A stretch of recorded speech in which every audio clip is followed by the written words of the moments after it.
Continuing coverage we have for you tonight, a law that sponsors say will make Ohio's prisons safer just cleared one chamber of the State House. It's nicknamed Andy's Law after Ross Correctional Officer Andrew Lansing. He died while working at Ross Correctional last Christmas. Now 10 Investigates' Rochelle Aline has been reporting on this since it happened. Yeah, she has more on what comes next. An inmate named Rashawn Cannon is accused of killing Lansing. The lawmakers who sponsored that bill say his death was preventable.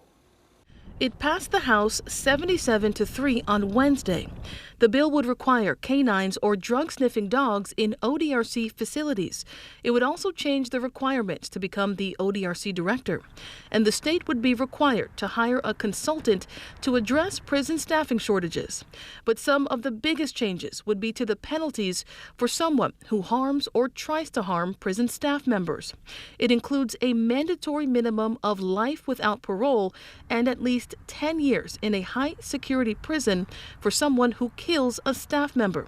And someone who assaults a staff member would get a mandatory 7 years added to their sentence. Those changes have gotten pushback from several agencies, including the State Office of the Public Defender.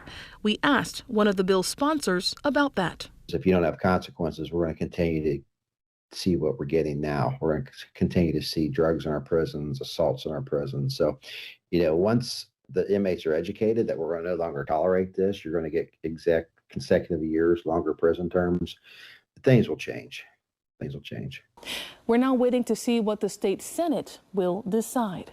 In the studio, Rochelle Aline, 10 TV News.